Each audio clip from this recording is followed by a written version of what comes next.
اللہ کی طرف رجوع کرے، یہ چیز بھی بخشش کا ذریعہ بنتی ہے۔ کچھ اور اعمال ہیں جو گناہوں کو مٹانے والے ہیں۔ نمبر 1، اذان سنتے وقت اللہ کا ذکر کرنا۔ سیدنا سعد بن ابی وقاص رضی اللہ عنہ رسول اللہ صلی اللہ علیہ وسلم سے بیان کرتے ہیں کہ آپ نے فرمایا، جو شخص مؤذن کے کلمات سن کر کہے اشہد ان لا الہ الا اللہ وحدہ لا شریک لہ وان محمدا عبدہ ورسولہ رضیت باللہ ربا وبمحمد رسولا وبالاسلام دینا، میں گواہی دیتا ہوں کہ اللہ کے سوا کوئی معبود حقیقی نہیں، وہ اکیلا ہے، اس کا کوئی شریک نہیں، اور یہ کہ محمد صلی اللہ علیہ وسلم اس کے بندے اور رسول ہیں۔ میں راضی ہو گیا اللہ کے رب ہونے پر اور محمد صلی اللہ علیہ وسلم کے رسول تسلیم کرنے پر اور اسلام کو دین اختیار کرنے پر، تو اس کے گناہ بخش دیے جاتے ہیں۔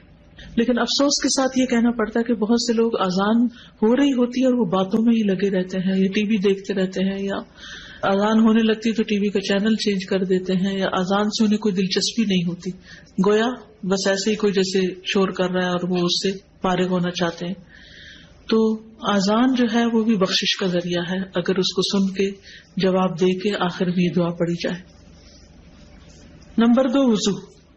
سیدنا عثمان بن عفان رضی اللہ عنہ بیان کرتے ہیں کہ رسول اللہ صلی اللہ علیہ وسلم نے فرمایا، من تودع فاحسن الوضوء خرجت خطاياه من جسده حتى تخرج من تحت اظافره، جو شخص وضو کرے اور اچھے طریقے سے وضو کرے تو اس کے گناہ اس کے جسم سے نکل جاتے ہیں، یہاں تک کہ اس کے ناخنوں کے نیچے سے بھی خارج ہو جاتے ہیں۔ تو اس لیے شوق سے وضو کرنا چاہیے، محبت سے، پوری خوشی کے ساتھ، کیونکہ بہت سے لوگ وضو کرنے سے گھبراتے ہیں یا وضو کو ایک بوجھ سمجھتے ہیں۔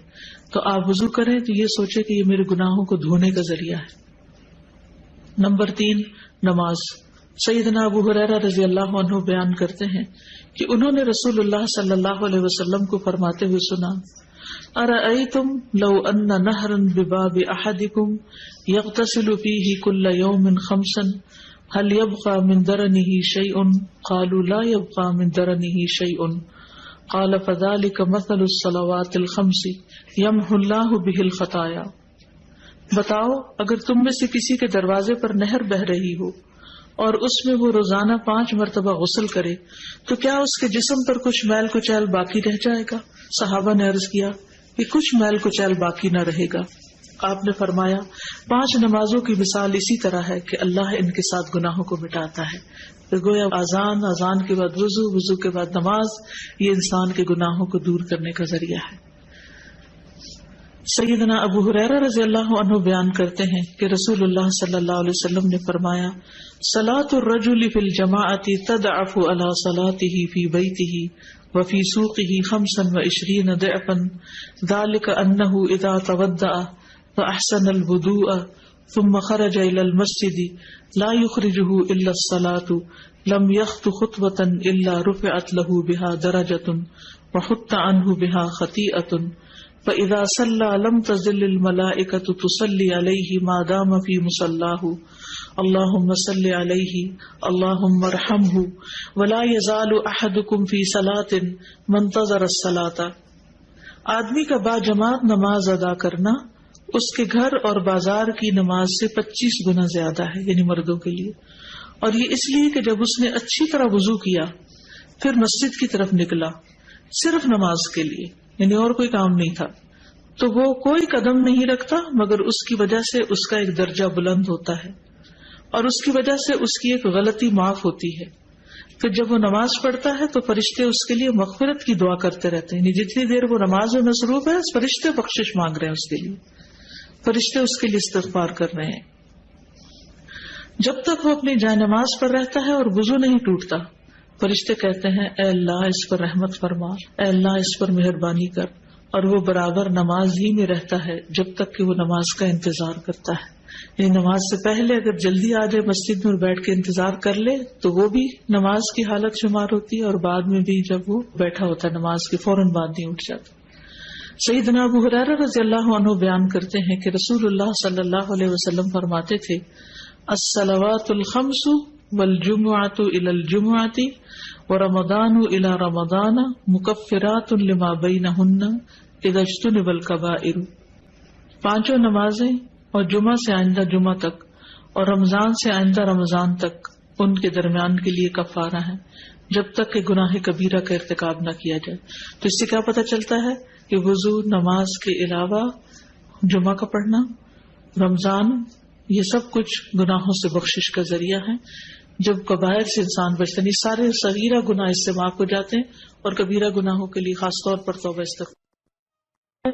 یا ایھا الذین آمنوا توبوا الی اللہ، توبہ کر لو اللہ سے۔ اور توبہ بھی صرف جھوٹوں والی توبہ نہیں کہ زبان سے توبہ توبہ کرو اور عمل میں کوئی تبدیلی نہ آئے، نہیں، توبۃ نصوحا، خالص توبہ، سچی توبہ جس میں حقیقی طور پر عمل بدل آئے۔ نصوحا کا لفظ نصحن سے ہے، خالص، سچی، یعنی ایسی سچی توبہ جس کے بعد گناہ کا کوئی ارادہ نہ ہو، پکا وعدہ کر لے انسان میں آئندہ نہیں یہ کروں گا۔ ایسی توبہ کی کچھ شرائط ہے۔ نمبر 1، جس گناہ سے توبہ کر رہا ہے اسے چھوڑ دے۔ نمبر 2، اس پر ندامت کا اظہار کرے، شرمندہ ہو۔ نمبر 3، آئندہ نہ کرنے کا وعدہ کرے۔ نمبر 4، اگر حقوق العباد میں حق تلفی کی ہے تو وہ حق لوٹائے، کسی کے ساتھ زیادتی کی ہے تو معافی مانگ لے۔ گویا محض زبان سے توبہ توبہ کہنا کوئی معنی نہیں رکھتا جب تک انسان توبہ کی شرائط پوری نہ کرے۔ اور فور موسٹ چیز کیا ہے؟ شرمندگی، ندامت۔ آپ صلی اللہ علیہ وسلم نے فرمایا الندم توبہ، شرمندگی ہی توبہ ہے۔ یعنی جو شرمندہ ہو جائے اپنے ماضی کے کسی فعل پر، گویا اس نے توبہ کر لی۔ ایک اور جگہ پر آتا ہے کہ ایک صحابی نے کہا کہ سچی توبہ یہ ہے کہ آدمی رجوع کرے اور پھر اس فعل کو نہ دہرائے۔ تو نتیجہ کیا ہوگا؟ عسیٰ ربکم ان یکفر عنکم سیئاتکم، بعید نہیں، امید ہے کہ اللہ تمہاری برائیاں تم سے دور کر دے گا۔ عسیٰ یعنی جب تم توبہ کرو گے تو پھر تمہیں امید دلائی جاتی ہے کہ وہ توبہ قبول کر لے گا۔ بخشش مانگنا، استغفار پڑھنا، اللہ سے توبہ کرنا دنیا کی نعمتوں کو حاصل کرنے کا ذریعہ بھی ہے اور آخرت کی بھلائی کا ذریعہ بھی ہے۔ سورۃ نوح میں اللہ سبحانہ و تعالی فرماتے ہیں، حضرت نوح علیہ السلام نے اپنی قوم کو استغفار کرنے کو کہا، اور کیا کہا؟ فَقُلْتُ اسْتَغْفِرُوا رَبَّكُمْ، میں نے اپنی قوم سے کہا کہ اپنے رب سے استغفار کرو، اپنے رب سے معافی مانگو۔ تو نتیجہ کیا ہوگا؟ اِنَّهُ كَانَ غَفَّارًا، بے شک وہ بہت زیادہ معاف کرنے والا ہے۔ يُرْسِلِ السَّمَاءَ عَلَيْكُمْ مِدْرَارًا، تم پر آسمان سے خوب بارشیں برسائے گا، آسمان کو تم پر برسنے والا بنا دے گا۔ وَيُمْدِدْكُمْ بِأَمْوَالٍ وَبَنِينَ، تمہیں مال اور بیٹوں سے مدد دے گا۔ وَيَجْعَلْ لَكُمْ جَنَّاتٍ، تمہارے لیے باغات بنائے گا۔ وَيَجْعَلْ لَكُمْ أَنْهَارًا، اور تمہارے لیے نہریں جاری کر دے گا۔ آپ دیکھیں کہ ایک انسان کی خواہش کیا ہوتی ہے کہ اس کو کیا کچھ ملے، یعنی رہنے کا مقام اور حالات جو ہیں وہ پرسکون ہو، پھر اس کے بعد یہ کہ مال ہوں، بیٹے ہوں، باغ ہوں، اور زندگی کی اور آرائشیں اور نعمتیں ہوں۔ یہ ساری چیزیں کہاں سے ملتی ہیں، کیسے ملتی ہیں؟ استغفار سے ملتی ہیں۔ عام طور پر لوگ پریشان ہوتے ہیں، دکھی ہوتے ہیں۔ مثلا ایک شخص ایک بزرگ کی محفل میں آیا اور اس نے کہا کہ میرے حالات بہت تنگ ہیں، مجھے بہت پریشانی ہے، میرا رزق بہت تنگ ہے، تو آپ مجھے کوئی وظیفہ بتائیے۔ تو انہوں نے اس کو کہا کہ کثرت سے استغفار پڑھو۔ دوسرا آیا، اس نے کہا بچوں کی شادی نہیں ہوتی، تو آپ نے اس کو بھی کیا بتایا کہ کثرت سے استغفار کرو۔ تیسرا آیا تو کہنے لگا کہ بہت قحط سالی ہے، فصلیں اچھی نہیں ہوتی، تو آپ نے اس کو بھی استغفار کا بتایا۔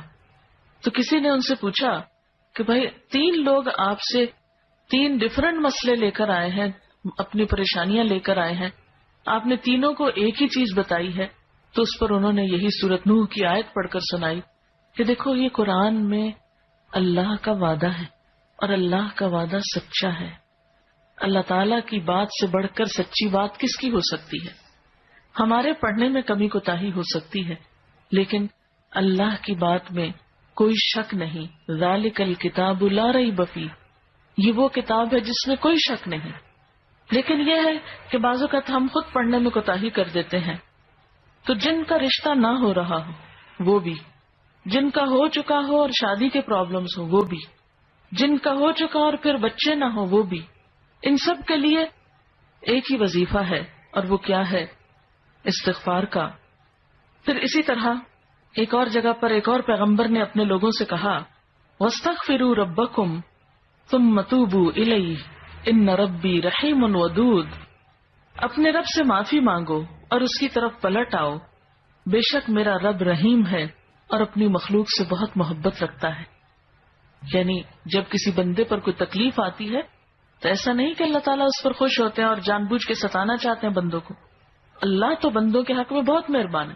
پھر سوال یہ پیدا ہوتا ہے کہ تکلیف آتی کیوں؟ اگر وہ ہم سے محبت کرتا ہے اور وہ بہت مہربان ہے، تو بات یہ ہے کہ کچھ چیزیں ہم اچھے حالات میں سیکھتے ہیں اور کچھ چیزیں ہم ہارڈ شپ سے سیکھتے ہیں۔ کچھ نعمتوں کی قدر ہم اچھے طریقے سے ویسے ہی کر لیتے ہیں، اور کچھ چیزوں کی قدر ہمیں اس وقت آتی ہے جب کوئی مشکل پیش آتی ہے۔